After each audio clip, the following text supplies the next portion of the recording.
తూర్పుగోదావరి జిల్లా అనపర్తి నియోజకవర్గంలో కూటమి పార్టీల సమన్వయ కమిటీ సమావేశం జరిగింది. ఈ సందర్భంగా తెలుగుదేశం పార్టీ నుంచి నల్లమల్లి మనోజ్ రెడ్డి నియోజకవర్గ పార్టీ ఇన్ఛార్జిగా బాధ్యతలు చేపట్టారు. ఒకే కుటుంబంలో మూడో తరం నాయకత్వానికి శ్రీకారం చుడుతూ ఇన్ఛార్జిగా మనోజ్ బాధ్యతలు స్వీకరణ చరిత్రాత్మక ఘట్టమని ఎమ్మెల్యే తెలిపారు. కూటమి పార్టీ నాయకులు ఐక్యత, పార్టీ బలోపేతం, భవిష్యత్ కార్యాచరణపై దిశానిర్దేశం చేశారు.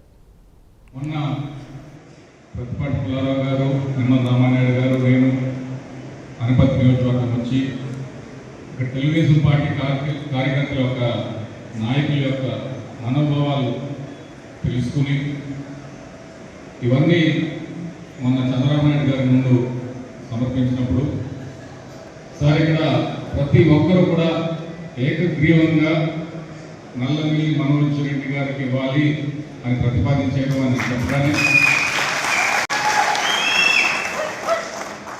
ఆయన నవ్వుతూ చాలా మంచి పరిణామం అని చెప్పేసి ఫస్ట్ కమెంట్ చేశారు.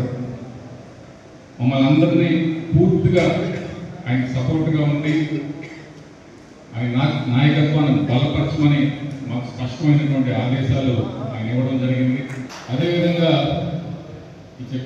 చెప్పిన తర్వాత కార్యకర్తలు, నాయకులు, ముఖ్యంగా రామకృష్ణారెడ్డి గారు పడినటువంటి పాటలు, మనం పడినటువంటి ఇబ్బందులు, పోలీసులు మనం పెట్టినటువంటి ఇబ్బందులు, కేసులు, ఇవన్నీ కూడా ఆయన గుర్తు చేసుకుని పిచ్చి పిచ్చి వేషాలు వేయవద్దని చెప్పండి, పూర్తి స్థాయిలో రామకృష్ణారెడ్డి గారికి పూర్తి స్థాయిలో సహకరించమని హెచ్చరించమని ఆయన చెప్పడం జరిగింది. వారం రోజుల క్రితం అనపర్తి నియోజకవర్గం తెలుగుదేశం పార్టీ ఇన్ఛార్జిగా నల్లమల్లి మనోజ్ రెడ్డి గారిని తెలుగుదేశం పార్టీ జాతీయ అధ్యక్షులు నారా చంద్రబాబు నాయుడు గారు, working committee president Nara Lokesh గారు కలిసి ప్రకటించడం జరిగింది.